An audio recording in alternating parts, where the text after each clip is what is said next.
Buenos días, amada Iglesia del Señor. Vamos a abrir la palabra de Dios en el texto a través del cual Dios nos hablará en esta mañana. Marcos capítulo 8, versículo 27 al versículo 33.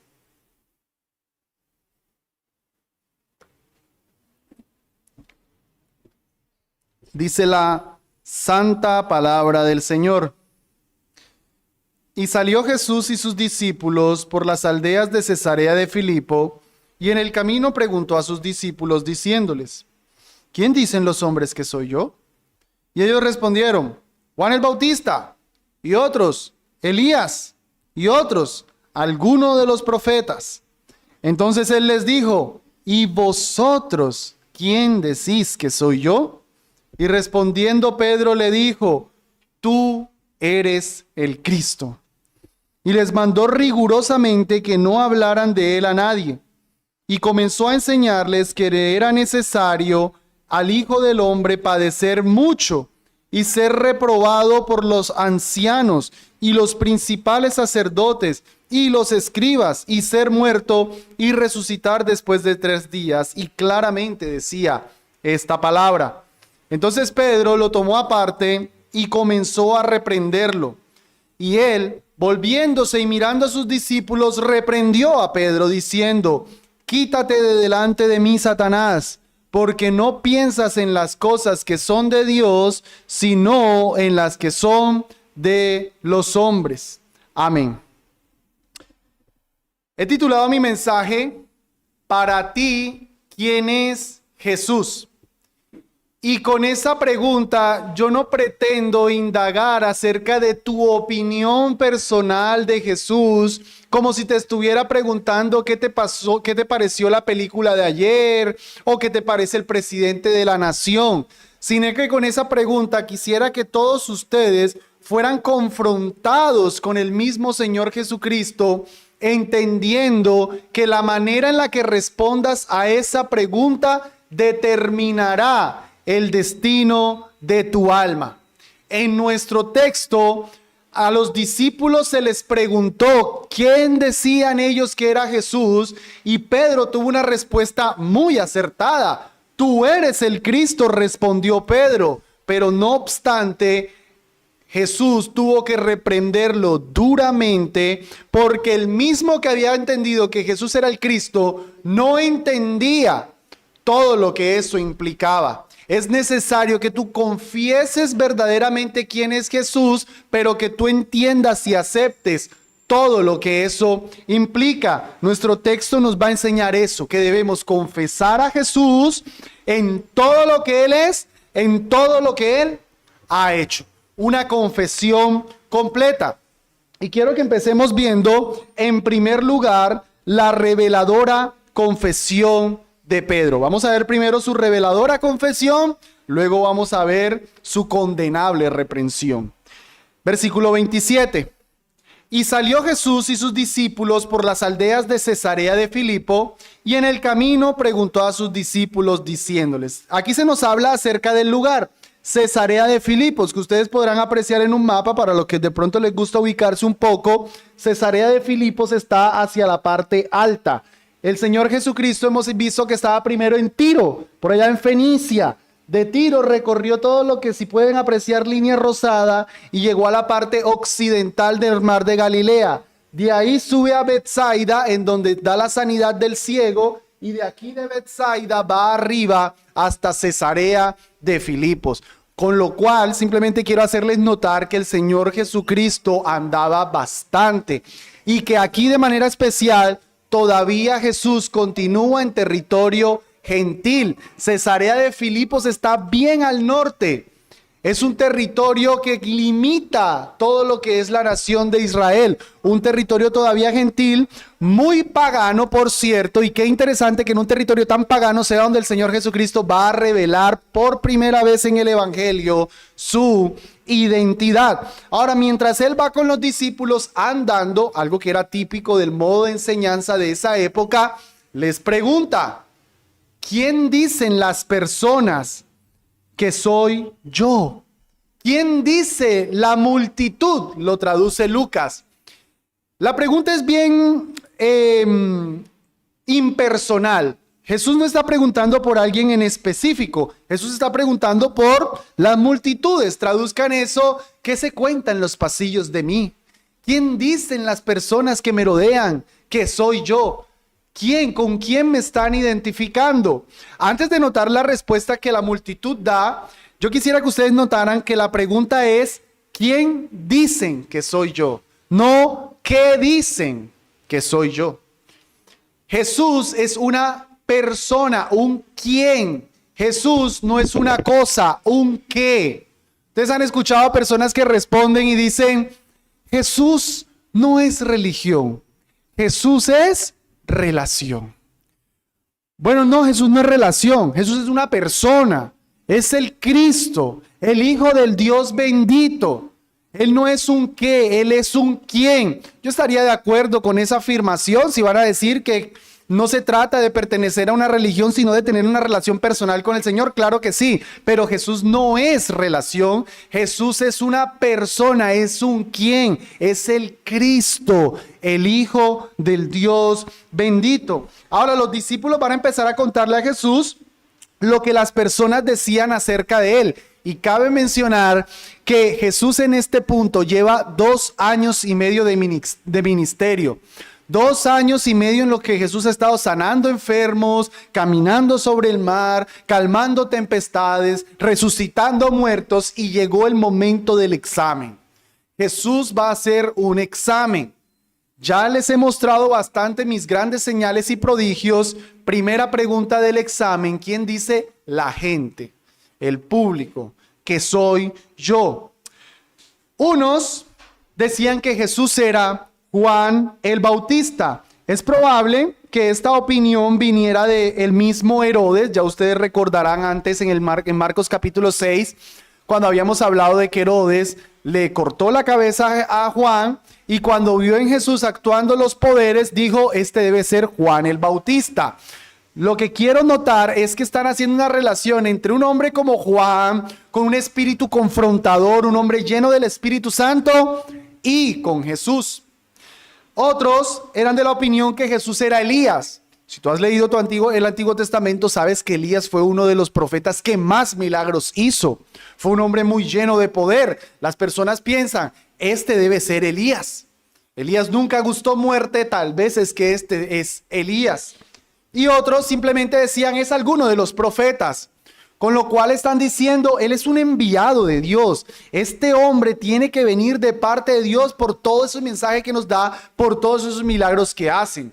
Ahora, hermanos, esta pregunta nosotros la pudiéramos calificar un 4 sobre 5, diríamos nosotros. No sacaron un excelente, sacaron un 4. Respondieron más o menos, casi que le dan al punto. Pero ¿saben qué?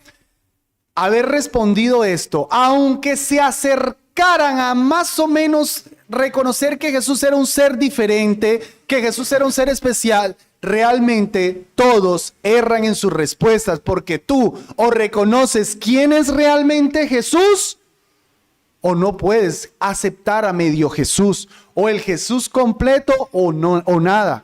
Ellos no están identificando realmente a Jesús con lo que Él es. A lo mejor de los casos, el hecho de decir que Él es Juan o que es Elías, era claro por las Escrituras que ellos eran los precursores del Mesías. O sea, ellos están diciendo, Él es el precursor del Mesías, pero Él no es el Mesías. Por eso es que les digo que esta respuesta merece un 0 condenatorio.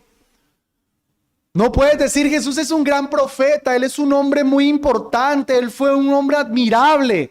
No, es necesaria una confesión completa de Jesús. Ellos simplemente están reconociendo lo admirable que es. Es un mensajero, tiene que ser Juan, tiene que ser Elías. Algo especial hay en Jesús. Por cierto, noten, ellos no dicen, no, Él es un buen rey. No, Él es un buen maestro, como si fuera un hombre común y corriente. No, Jesús definitivamente era un hombre especial. Era un hombre que iba más allá de cualquier persona. Él marcaba la diferencia. Las personas entendían que no estaban tratando con un hombre común y corriente. Pero entonces, en la negación de Cristo, lo máximo que decían era Juan, Elías o un profeta, pero ninguno estaba diciendo Él es el Cristo, y por no reconocerlo como todo lo que Jesús es, estas personas reprobaban en su examen. Pero ahora, versículo 29 dice, entonces Él les dijo, ¿y vosotros quién decís que soy yo? Me encanta lo personal de la pregunta. Ok, ya me dijeron lo que dicen los demás. ¿Y ustedes, discípulos? Yo creo que el Señor Jesucristo en ese momento los miró fijamente a los ojos, se inclinó un poco como para hacer la pregunta un poco más intimidante y les dijo, ¿y ustedes quién dicen que soy yo? Y permítanme imaginar un poco, permítanme utilizar un poco la imaginación. Yo creo que aquí los discípulos debió haber un breve silencio incómodo. ¿Les ha pasado que les hacen una pregunta que ustedes la saben, no la quieren responder y se quedan en silencio y hasta preguntan otra vez la pregunta? ¿Qué? ¿Qué fue lo que dijiste? Uno ya escuchó, pero uno quiere como hacer tiempito. Creo que así debieron ser los discípulos en este momento. Alguno por ahí de pronto dijo, ¿qué? Nosotros. No quiere saber más de los otros. Nosotros. ¿Qué pensamos nosotros? La pregunta es confrontante. ¿Qué creen ustedes? ¿Quién dicen ustedes que soy yo? Y sale Pedro, seguramente en representación de todos los discípulos, y afirma, tú eres el Cristo. Preciosa, importantísima respuesta que Pedro dio. Después de 2 años y medio de ministerio, por primera vez, un hombre confiesa que Jesús es el Cristo. Los demonios ya habían dicho que Él era el Hijo de Dios. El Padre desde el cielo ya había dicho en el bautizo, ese es mi Hijo amado. Pero ningún humano había dicho, tú eres el Cristo, sino hasta ahora. Por primera vez alguien declara esta preciosa verdad. Y tú pudieras decir, pero no es gran cosa decir que Jesús es el Cristo. No, claro que sí. Que Pedro afirme que Jesús es el Cristo, lo está reconociendo como el Salvador prometido. Génesis capítulo 3, versículo 15 prometía una simiente de la mujer que aplastaría a Satanás en la cabeza. Lo que Pedro está diciendo es, tú eres esa simiente prometida. Tú eres ese que vendría a aplastar a Satanás en la cabeza y a liberarnos de las garras del demonio. Cuando Pedro dice tú eres el Cristo, él está diciendo tú eres la promesa de Génesis 12:3. Cuando a Abraham se le prometió que en sus simientes serían benditas todas las familias de la tierra. Tú eres ese Cristo. Ha llegado la bendición para todas las naciones de la tierra. Todo eso está implicando Pedro y más. Yo quisiera limitarme principalmente a los relatos que tenemos en Marcos, pero en este caso veo muy necesario ir a Mateo. Vayan en sus Biblias, capítulo 16, versículo 16.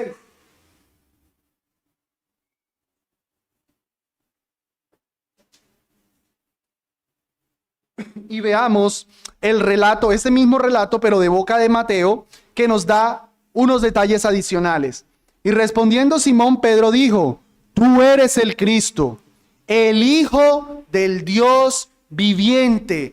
Pedro está reconociendo que Jesús es Dios. Eso que las personas decían, no es un hombre común, debe ser algo especial, o Juan o Elías. Es lo que debían haber dicho, el Hijo de Dios.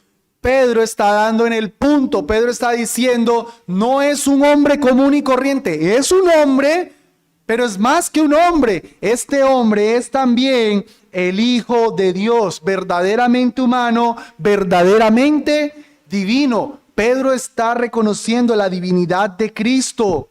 Entonces, respondiendo Jesús le dijo, bienaventurado eres Simón, hijo de Jonás, porque no te lo reveló carne ni sangre, sino mi Padre que está en los cielos. Bienaventurado. Solamente el que confiesa que Jesús es el Cristo, el Hijo de Dios, es el verdaderamente bienaventurado. Mira, ¿sabes por qué tienes una vida tan miserable, sin propósito en la vida? Andas vacío porque tú no confiesas que Jesús es el Cristo, el Hijo del Dios viviente. Solamente los que confiesan eso son los que pueden escuchar del mismo Cristo: bienaventurado eres. Amén. Y lo otro importante en la declaración que Jesús hace es que entendemos que confesar que Jesús es el Cristo no es un tema de capacidad intelectual. No es que confiesan a Jesús como el Cristo los más doctos, sino que para confesar que Jesús es el Cristo es necesaria una revelación del Padre. Carne y sangre te predicamos y te decimos que Jesús es el Cristo, pero hasta que el Padre de los cielos no te abra los ojos espirituales, tú no vas a poder confesar que Jesús es el Cristo. Así que yo no te estoy animando hoy a que tú simplemente repitas después de mí: Jesús es el Cristo, el Hijo del Dios viviente, ya eres salvo. No, sino que el Padre que está en los cielos tiene que cambiar tu corazón para que tú puedas ver a Jesús y contemplarlo en toda su gloria. Pero tú tienes que confesarlo. Tú tienes que decir: Jesús es el Cristo, el Hijo del Dios viviente. Y cuando tú digas eso, entenderás que el Padre de los cielos fue quien te lo reveló. Amén. Pero tienes que confesarlo. Tienes que confesarlo. Escucha este precioso pasaje de Romanos capítulo 10, versículo 9. Que si confesares con tu boca que Jesús es el Señor y creyeres en tu corazón que Dios le levantó de los muertos, serás salvo. Tienes que confesar con tu boca. Tienes que declarar con tus labios que Jesús es el Señor. Pastor, es que yo lo creo ahí en mi corazoncito guardadito, que nadie se entere. No, tienes que confesar que Jesús es el Señor. Lo crees de todo corazón, pero lo confiesas, y que Él se levantó de los muertos. Si tú no confiesas, si tú no crees eso, tú no serás salvo. El verdadero creyente confiesa que Jesús es el Señor, aunque la opinión de los muchos sea contraria. Y eso es encantador, emocionante en la confesión de Pedro.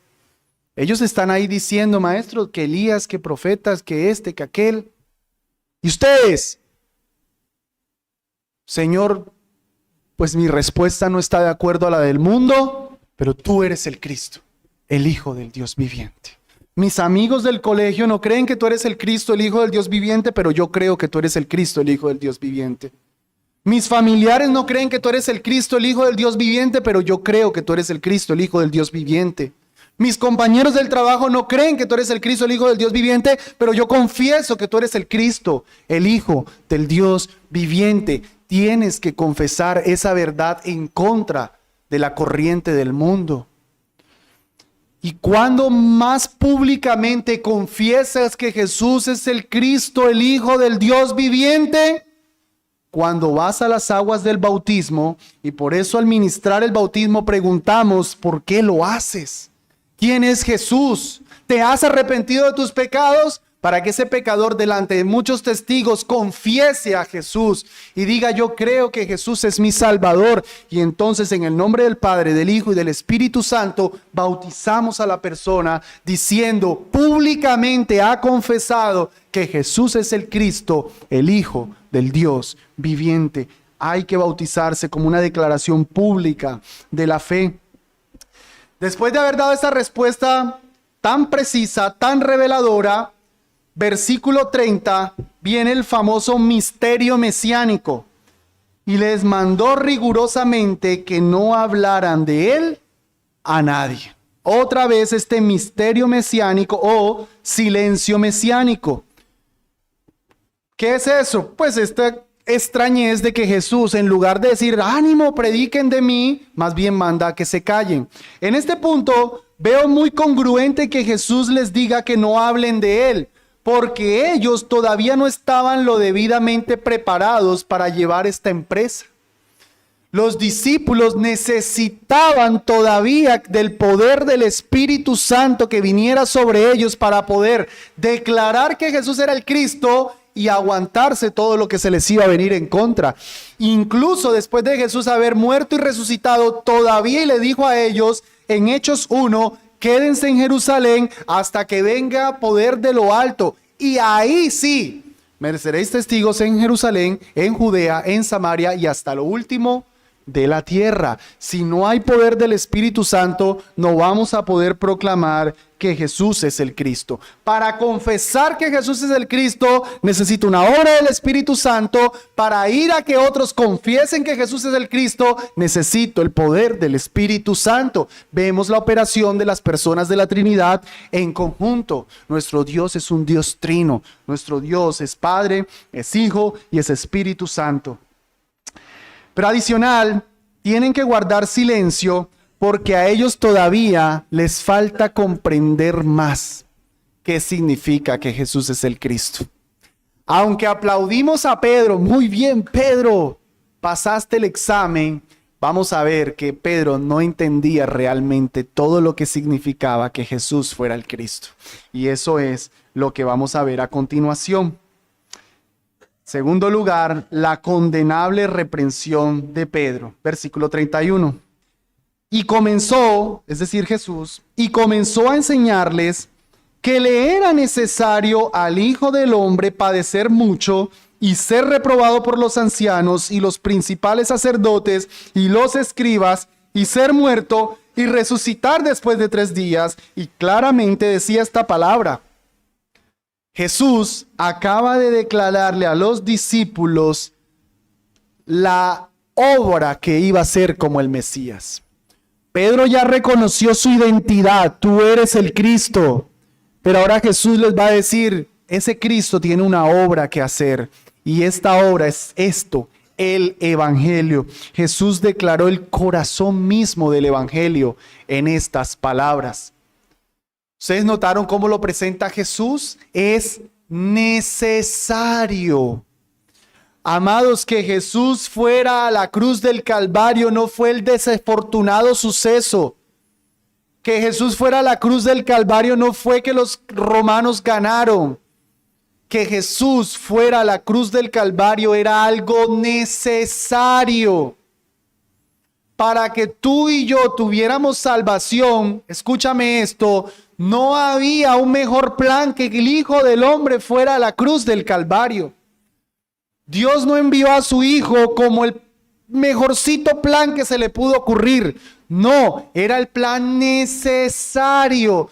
Tu pecado y mi pecado son una cosa tan horrible que requerían que el Cristo, el Hijo de Dios, muriera en una cruz. Tu pecado y mi pecado era necesario que alguien más muriera por ti y por mí. Jesús no fue a la cruz por una desafortunada situación y providencia de su época. Entregado por el determinado consejo y anticipado conocimiento de Dios, dice Hechos 2:23. Ustedes prendisteis y matasteis por manos de inicuos, crucificándolo. Fue entregado por el determinado consejo. Era necesario que Jesús muriera. Él también declaró ser el Hijo del Hombre.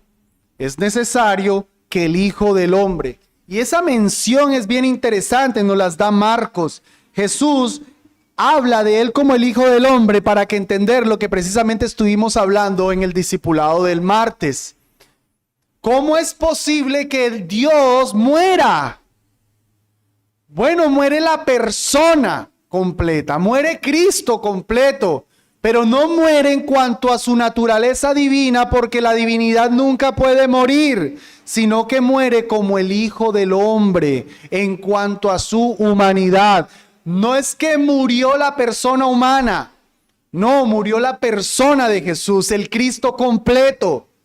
Pero puesto que la deidad no muere, entenderíamos teológicamente que muere en cuanto a su humanidad. El Hijo del Hombre es el que podía padecer mucho, no padecer, padecer mucho, porque tu pecado, mi pecado requerían toda la justicia de Dios. Él tenía que padecer mucho y ser reprobado de los líderes de su momento, los sacerdotes, los ancianos, los escribas, era la élite religiosa. Con eso Jesús estaba demostrando la necesidad de una reforma religiosa. No porque la religión del Antiguo Testamento estuviera mal, sino porque los líderes la habían pervertido y Jesús viene a decir, ese legalismo no es como hay salvación. Esos mandamientos de hombre no es como hay salvación, es por medio de mí, de mi muerte, de mi sacrificio. Pero no todo era rechazo, padecimiento, sino que acabaría en la misma muerte del Mesías, porque la paga del pecado es muerte. Y el Hijo de Dios, el eterno Hijo de Dios, tomó naturaleza humana y murió por pecadores como tú y como yo. Y eso lo deja a uno un poquito triste, pero hay victoria. Él predijo, mas resucitaré a los 3 días. Aunque iba a morir, Él iba a resucitar. Y yo creo que tú te imaginas a los discípulos, ¡ay, qué bueno, Señor! No, los discípulos no lo entendieron. En el capítulo 9, versículo 32, otra vez les dijo lo mismo y los discípulos como que, no le preguntemos qué es eso de resucitar. No lo entendían. Pero ahora, hermanos, yo he leído esto, yo he dicho estas palabras, y para ti y para mí, de este lado de la eternidad, de la revelación, pues lo entendemos. Para nosotros es claro, como dice ahí, Jesús lo declaraba claramente, para nosotros es claro, pero para los discípulos no. Para los discípulos, estas palabras no encajaban. Ellos estaban perdidos. ¿Cómo así que el Mesías va a morir?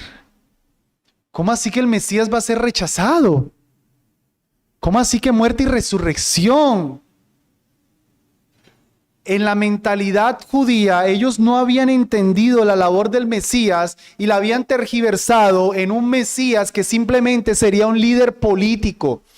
Lo que ellos estaban esperando una vez venido el Mesías era un hombre que echara fuera a la nación romana, al imperio romano, un hombre que trajera paz, que trajera prosperidad, que los gobernara, pero jamás un Mesías crucificado.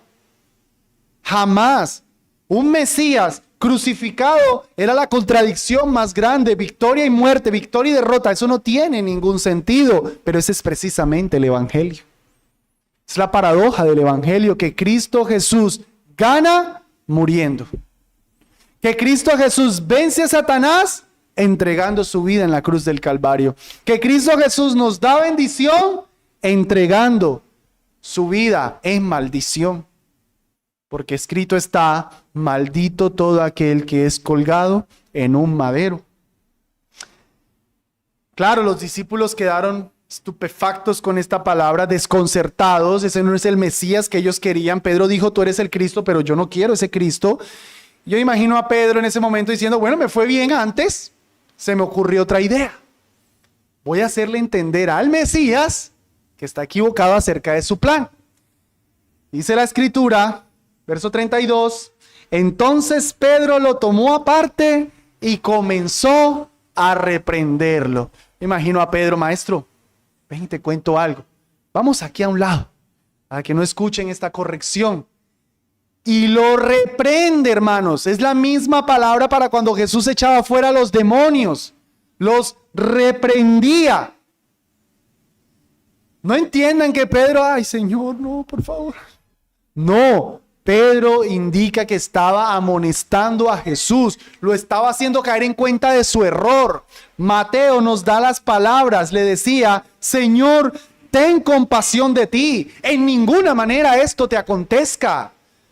Ten compasión de ti. Quiero decir mucho con eso, lo voy a dejar para el próximo sermón. Pero hermanos, si Jesús hubiese tenido un poquitico de compasión de sí, para ti y para mí no habría salvación.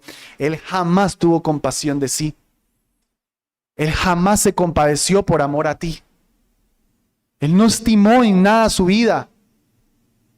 Él tuvo en poco su propia vida y la entregó en una cruz. Él jamás tuvo compasión de sí mismo. tuvo compasión de las personas, de los pecadores que necesitaban de su sacrificio, y por esa compasión no se compadeció de él. Pero Pedro le está diciendo: Maestro, compadécete de ti, no te acontezca tal cosa. Y él, Jesús, verso 33, volviéndose y mirando a los discípulos, reprendió a Pedro diciendo: quítate de delante de mí, Satanás, porque no piensas en las cosas que son de Dios, sino en las que son de los hombres. Volviéndose. Yo creo que el Señor iba con Pedro, y cuando el Señor escuchó eso, como que, ¿qué pasa? Como una cosa horrorosa lo que le acabó de decir. Y voltea a ver a todos los discípulos, porque, hermanos, no condenemos a Pedro. Si Pedro dijo: tú eres el Cristo, en voz de los 11, de los 12, él está diciendo eso también en voz de los 12. También Tomás, también Judas, también Jacobo, todos pudieron haberle dicho y decir: Maestro, no hagas eso. Solo que Pedro era un poquito más impulsivo. Así que la reprensión es para todos. Es una cosa tan abominable lo que Pedro acabó de hacer, que Jesús tiene que reprenderlo delante de los 12 para que todos aprendan. Y duras palabras le dice: quítate, Satanás. Llamó al que antes dijo: tú eres el Cristo, ahora lo llama Satanás. ¿Por qué lo llama Satanás? Porque Pedro no está aceptando al Cristo completo. Porque Pedro no entiende que Jesús es el Mesías y que el Mesías necesita morir, porque Pedro es un pecador y el Mesías viene a pagar por sus pecados. Él quiere un Mesías triunfante, un Mesías poderoso, un Mesías que eche el imperio romano, pero no un Mesías que viene a pagar por mis pecados. Ese es el problema. Que muchos aquí pudieran estar diciendo: Jesús es el Cristo, Él es el Dios que me da el mercadito, que me cuida, que me tiene bien el hogar, pero no el que perdona mis pecados, no al que yo tengo que someterme toda mi vida, no el Rey de Reyes y Señor de Señores, no el que me da comidita, el que me hace pasar cosas buenas, pero un Mesías que paga por mis pecados, ese no lo acepto yo, ese no es Jesús. Un Mesías que envía al infierno, ese no es Jesús. Eso es una confesión incompleta. Lastimosamente, esa era la confesión de Pedro. Lo entendió, se lo reveló el Padre, pero todavía le hacía falta comprender más. Si ustedes notan aquí un poco la analogía de la que hablamos en la anterior ocasión del ciego, cuando el Señor hace el milagro y ve borroso, todavía no ve bien, ve a los hombres como árboles que andan, y Jesús otra vez vuelve y en el segundo intento, ahí sí ve claramente. Aquí está Pedro igual. Ya vio que Jesús es el Mesías, pero lo está viendo borroso. Todavía le hace falta completar más. Tal cual como te puede pasar a ti, como me puede pasar a mí. Contemplamos que Jesús es el Cristo, es el Hijo de Dios, pero todavía nos hace falta contemplarlo mejor. Todavía nos hace falta entender más su obra. Jesús llama a Pedro Satanás porque Jesús está identificando en Pedro el mismo ataque que recibió de Satanás al inicio de su ministerio. No es porque Pedro es Satanás, sino porque Pedro está obrando tal cual como Satanás. Está siendo un instrumento de Satanás. Se está dejando utilizar por Satanás. Y Jesús ve al ente principal detrás de la tentación que ahora se le está presentando. Ten compasión de ti. Ya llevas 40 días aguantando hambre. Di a estas piedras que se conviertan en pan. Tú no necesitas depender de tu Padre, tú tienes el poder. Ten compasión de ti, mira esa hambre que tienes, Jesús. Di a esas piedras que se conviertan en pan. Es la misma cosa. Jesús le respondió a Satanás, allá en Mateo capítulo 4, no solo de pan vivirá el hombre, sino de toda palabra que sale de la boca de Dios. Jesús está llamando a Pedro Satanás porque fue Satanás en esa tercera tentación que le ofreció todos los reinos de este mundo si postrado me adorares. Ojo aquí. El Padre también le prometió todos los reinos del mundo. Todas las naciones serán para ti. Está el Padre y está Satanás ofreciendo lo mismo. Todas las naciones serán tuyas. Todo será tuyo. Tú serás rey sobre todo. Pero Satanás está prometiendo toda esa gloria sin los dolores de la cruz. Satanás está prometiendo gloria sin cruz, exaltación sin humillación, bendición sin sufrimiento. Esos son las estratagemas del diablo. Eso es lo que lastimosamente muchos predicadores Satanás están hablando hoy día, prometiéndole a la gente riqueza, prosperidad, salud, si postrado adoran. Eso fue la promesa. Ese es el evangelio del diablo. Ese es el evangelio del diablo y lastimosamente es lo que se predica en algunas iglesias. Jesús quiere que tengas plata, quiere que seas rico, quiere que tengas mucho dinero. Eso fue lo que Pedro le estaba prometiendo a Jesús. Eso es lo que Satanás estaba prometiendo a Jesús. Pero Jesús identifica en Pedro la misma tentación. Ten compasión de ti.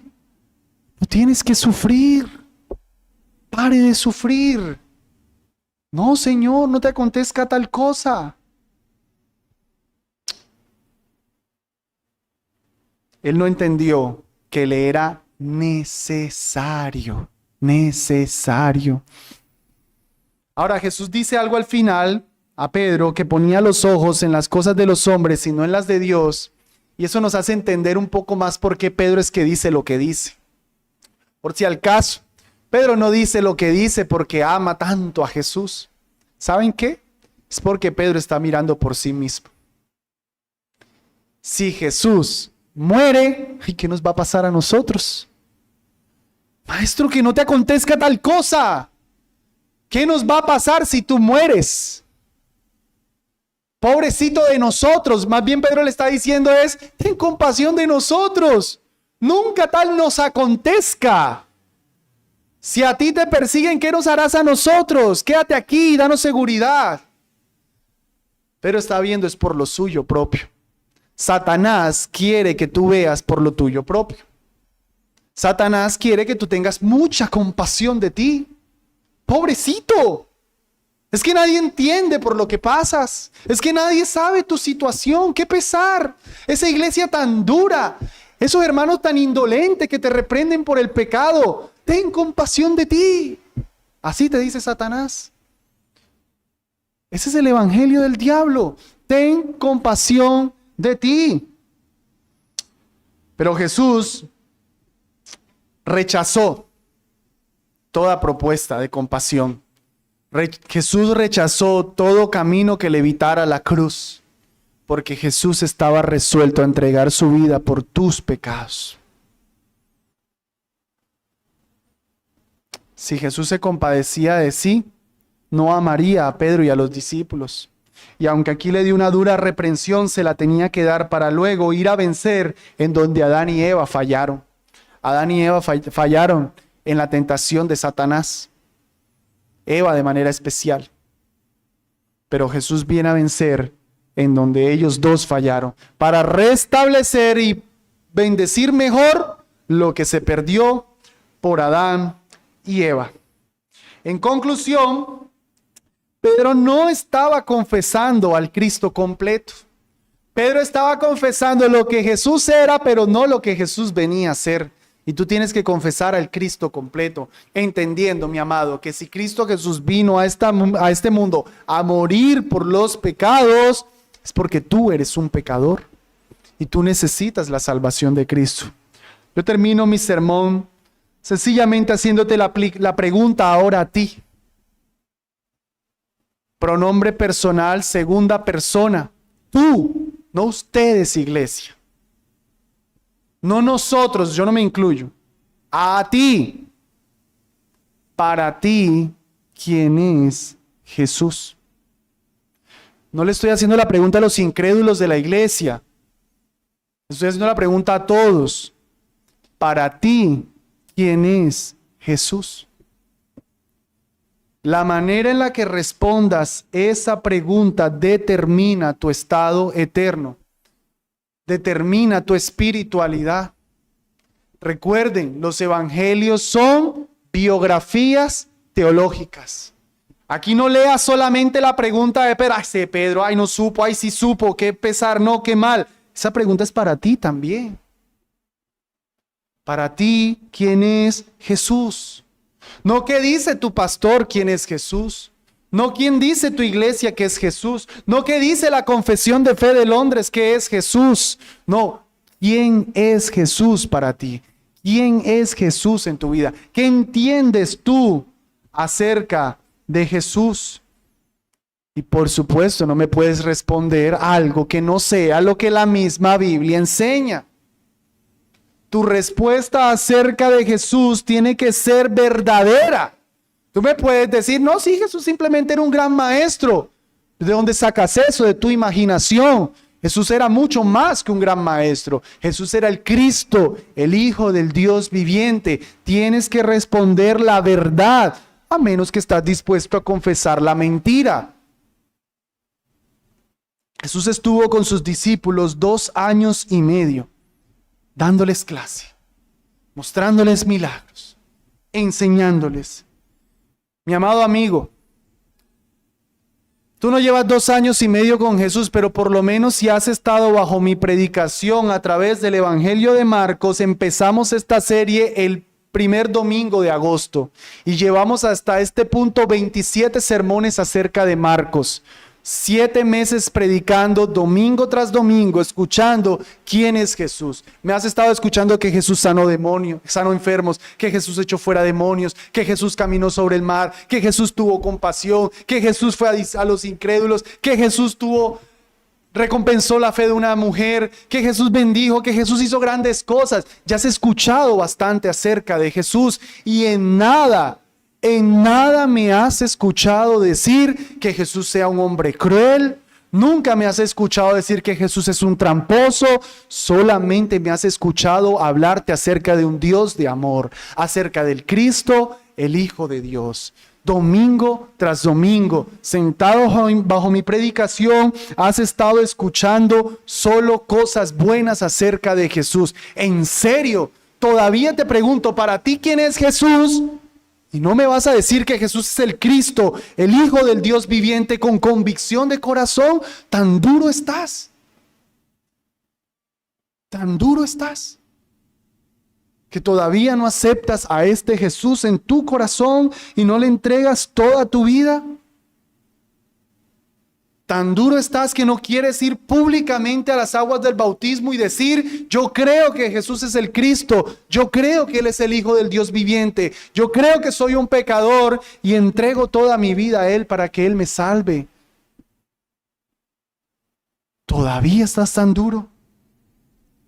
Que tu confesión sea algo personal. No me respondas esta pregunta, para ti quién es Jesús, diciendo, de verdad, yo quiero que hagas este ejercicio. Iglesia también. No respondan esta pregunta, Jesús es el Salvador. Jesús es el Señor. Responde, Jesús es mi Salvador. Jesús es mi Señor. Mío, de mí. Todo mío. El Cristo completo es mío. Todo para mí. No para nosotros. Para mí. Mi Señor. Mi Salvador. Confiésalo así, amado. Con convicción. No tan impersonal. El Cristo de nosotros. El Cristo de nuestro Salvador. No, mi Señor.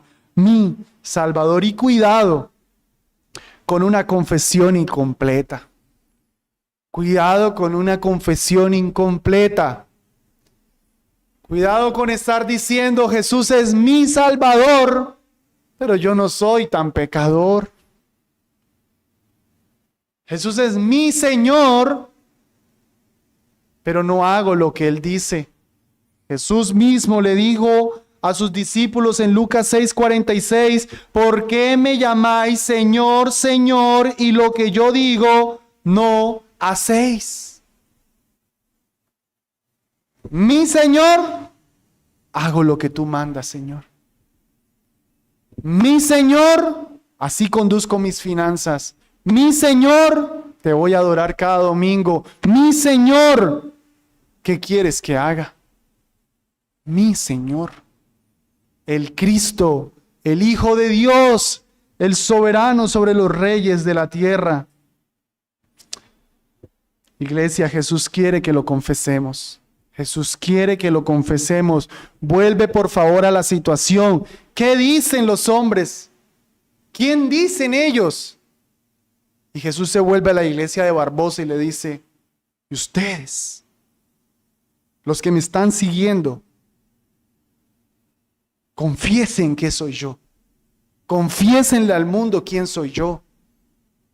Declaren con su boca que yo soy el Señor.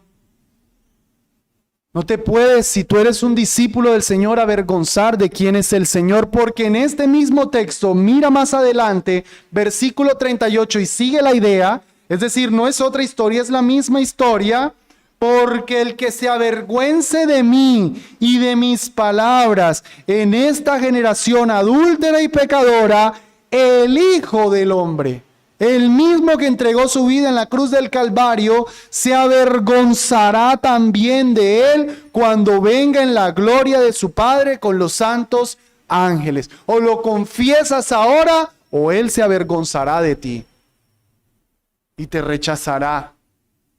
Si tú eres discípulo del Señor, tú debes confesar a tu Señor. Tú debes hablar de tu Señor, no avergonzarte de Él. Porque si te avergüenzas de Él, no te lo digo yo. Lo dice el mismo que te está diciendo, yo vine a morir por ti. El mismo que dice eso, dice, si te avergüenzas, me avergonzaré también de ti. Cuando ya no venga como el Cristo a morir por los pecados, sino cuando ya venga con los santos ángeles y con toda la gloria de mi Padre a traer juicio sobre este mundo. Ahí los únicos que lo recibiremos seremos los que hoy confesamos que Él es el Cristo, el Hijo del Dios viviente. Vamos a orar.